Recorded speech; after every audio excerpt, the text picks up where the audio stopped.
What's going on, Hurricanes family? It's your boy, Rudy Rodriguez Showmont, here with another edition of Hurricanes Unfiltered, powered by Come On Now, the podcast. Hit the like button and subscribe to the channel. Leave your comments. Let me know what you think, man. We are popping, man. We broke 13,000 subs. We are 6 days out from the college football playoff semifinal. The Miami Hurricanes versus the Ole Miss Rebels. Yes, sirree. That's what we got on tap. But before we get to that, I want to be a bit of a troll. Yeah, I will let you know ahead of time when I'm going to troll. So you can stay on the video and enjoy the entertainment, or you can check out right now and not watch it. It's completely up to you. But I give you that warning in advance that this is kind of a fun video, and I will be getting into the more detailed stuff as we go on this weekend and next week. I will be talking about the quarterback matchups, the O line versus D line, the running back situation, wide receivers, you name it. I'm going to be getting into all of that stuff. Incoming videos. I got Sunday Night Heat Live coming on Sunday with Ben Daniel. We got Monday Night Hurricanes Unfiltered Live, where we're going to be on for 90 minutes talking about the game. Of course, the preview will come out probably Tuesday, and we got a game on Thursday, man. It comes this fast. Well, this video, this one's fun because game is over. We can now really talk about what's popping in college football. And the fact that the transfer portal opened today, and I will sit here and I will tell you ahead of time, I do not expect this to happen. But would it be a bad thing if it did? Got to ask that question. Would it be a bad thing if it did? Would it be so wrong if it did? Miami Hurricanes just finished knocking off Ohio State 24-14. If it's not for Jeremiah Smith, a product of South Florida, Hollywood Chaminade, Madonna High School, Miami would have blown Ohio State out. It's just that simple. It's just that simple. And I will share some stuff with y'all as we continue. And I want to show you a picture, and it's a fun picture. And I got to send it to myself before I can show it to y'all. Should have done that before I started the video, man. That was very irresponsible of me. My apologies for that. But this picture right here, I just thought it was cute, man. I'm not gonna lie. I thought this shit was kind of funny. And when Keontae Scott had his interception, his pick six, and he took it to the house, this is what we were looking at when it happened. There's Keontae Scott right there. This is a superimposed thing where I took this off someone who posted the video, blase, and I screenshot it. Here you got Jeremiah Smith, and here you got Brandon Ennis. I mean, both dudes from South Florida chasing down the Miami Hurricanes. That is not some gold right there. I don't know what is. Y'all tell me, what do you think of that? That's fun. I mean, when you're able to do that, and put them in that position where the boys from South Florida are chasing the dudes from the University of Miami. Both of these guys still have eligibility left. Again, I'm not saying it's going to happen. It's probably not going to happen. But if you decided that you wanted to go to Ohio State University because Miami wasn't good enough at the time that you decided to make your decision to go to Ohio State, to live in gray, to live in dreary weather, to live in cold weather, to be in a town. I mean, it's a real city, but it's not Dade County. It's not the Miami Fort Lauderdale area. It's not the 305. It's not the 954. It's not the crib.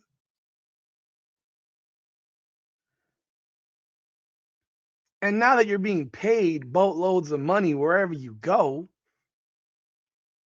what really draws you to go play in places like Columbus and Tuscaloosa and Athens and Oxford and Austin and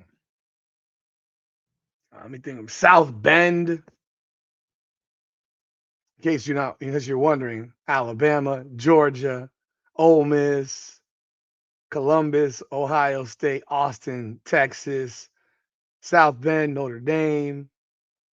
Like, what would make you want to go there? What would make you want to live in a place like that when you're from South Florida? Only thing that would make you do that is money.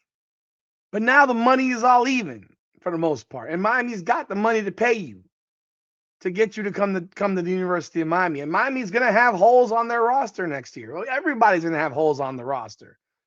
Right now, Miami's got 1, 2, 3, at least 3 dudes who are seniors in their wide receiving room. CJ Daniels, Keelan Marion, and Tony Johnson. They're all gone.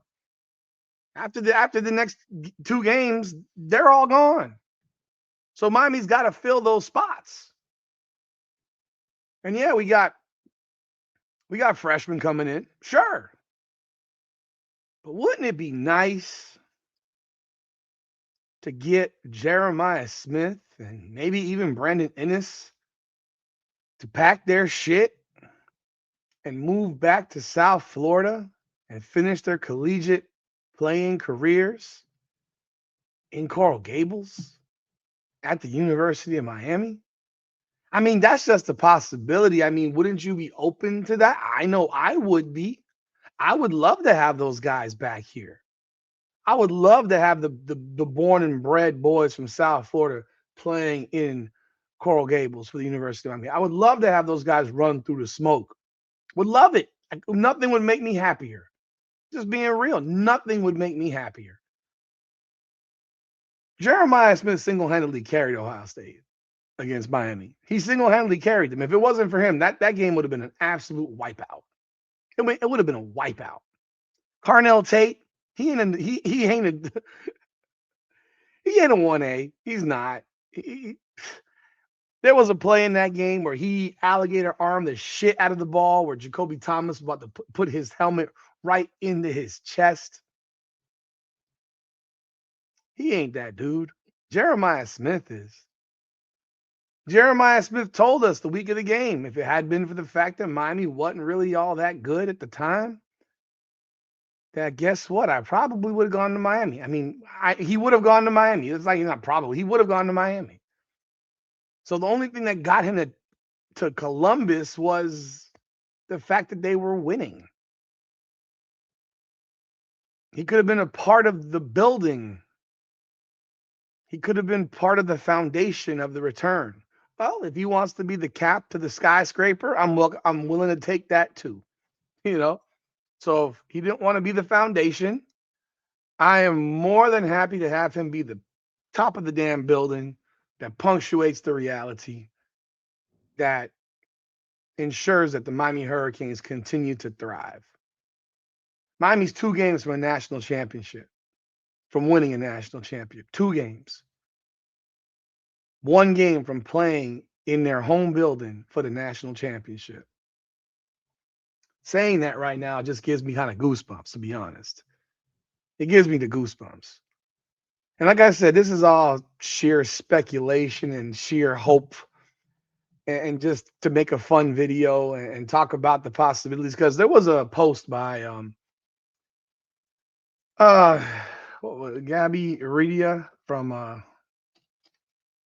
former website, Inside the U 24/7. And he posted I think it was the night of the game. He posted the night of the game specifically.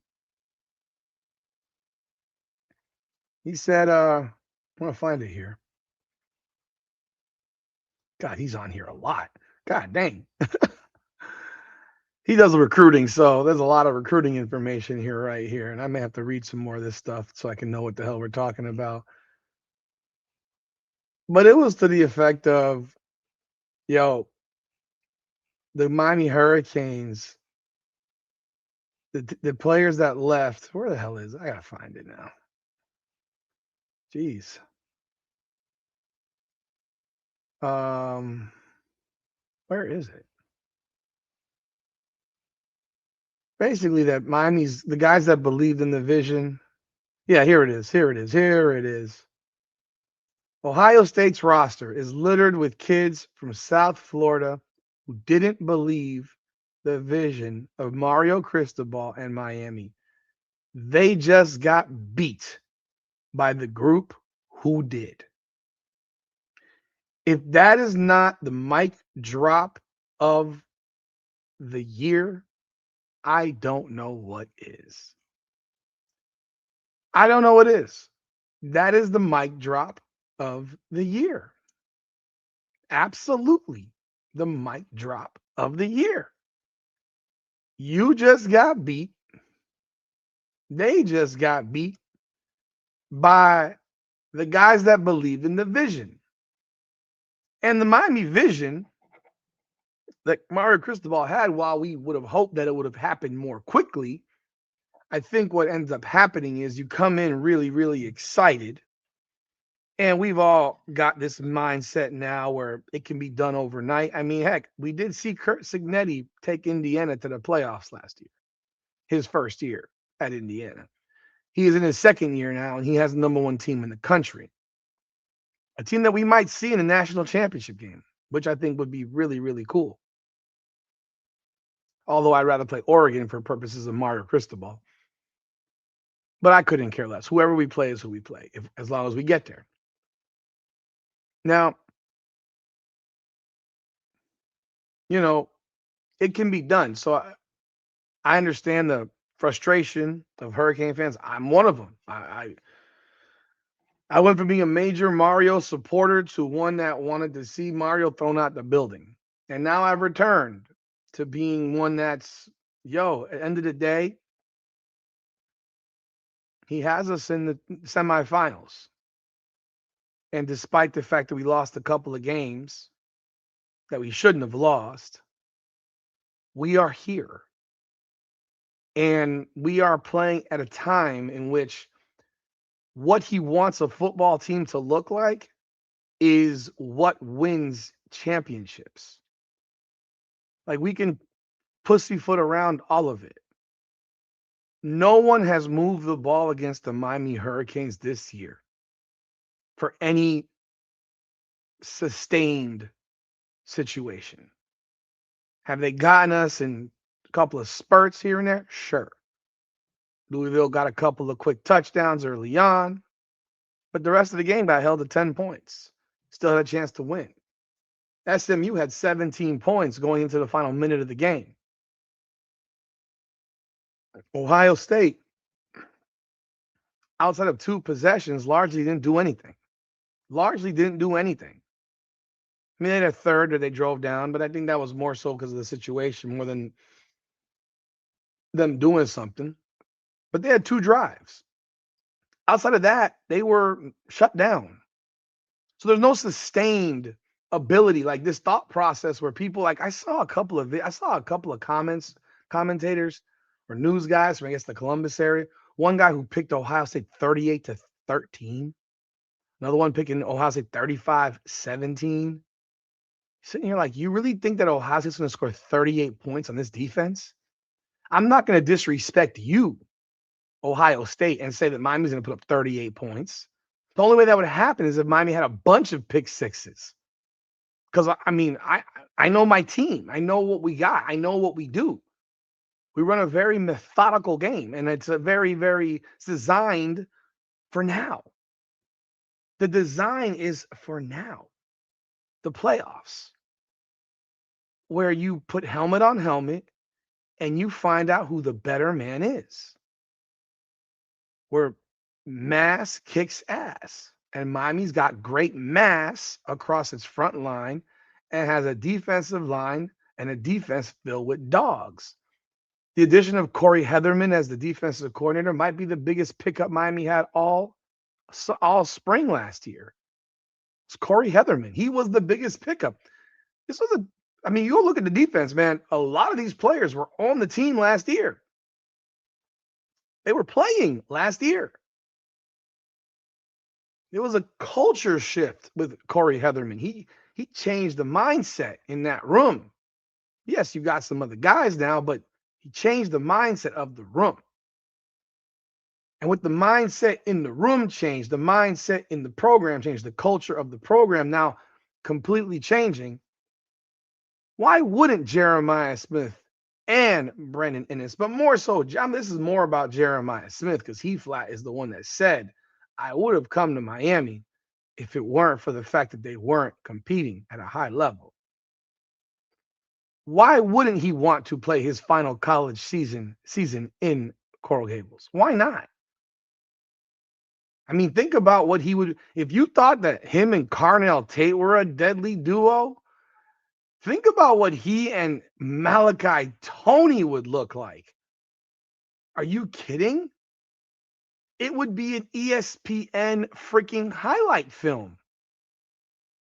It would be the most dynamic pair of wide receivers that I think college football may ever see. Like, this is legit 1-1, 1A, 1A, not 1A, 1B. This is 1-1. A beast of a player in short yardage and a beast of a player stretching the field. I mean, you can't get better than that. So why the hell not? And I'm going to tell you this. I know it's not allowed, but people, I'm not saying who the people are. Some people should be reaching out to Jeremiah Smith to see if he wants to make that change. They should. They should absolutely reach out to see if he wants to drop his name in the portal. Here's the reality. He'll get whatever money he wants. He'll get whatever money. If Jeremiah Smith says, I'm coming to Miami, the check is blank, bro. It's blank. Fill in the number. Fill in the number. Because the guy who will become the greatest beneficiary of that gift, it will be the next quarterback at Miami, whoever that might be. I know there's names out there right now. CJ Bay is going back to NC State, already announced. Probably looking like Sam Levitt. I hope this guy's healthy. I really pray on that. Like, the health is my biggest concern with him. But he is a winning quarterback. And now that I think there's a Cincinnati quarterback out there, and I think the North Texas quarterback is out there, but whoever it is, that quarterback will be sitting on a pot of gold. So yeah, Jeremiah Smith, man, the arms are open wide to give you a big hug and welcome you back to Dade County. We're here. We'd love to have you back home. Come home, my man. I know I talked some crap, but you were the op. You were the op. Ohio State is an op. And if you talk shit, well, guess what? You get hit. And Miami bust dick. So, I mean, you know how it rolls down here. And you could be the baddest motherfucker you know in orange and green and white. You can be that. You have that ability. What do y'all think, man? Y'all let me know y'all thoughts in the comments, man. Jeremiah, and this all came from, I was thinking about it, and then I saw a graphic. Someone created a graphic of it. Why not, man? You got a 2-week portal. It started today, the 2nd, goes to the 16th. Again, I don't think it's going to happen, but nothing in life shocks me anymore. This is about bread, dollars, cents. And he's going to get them that bread wherever he goes. Why not come back here and get it? Y'all let me know y'all thoughts in the comments. Hit that like button and subscribe to the channel. This is Hurricanes Unfiltered, powered by Come On Now, the podcast. Come on now.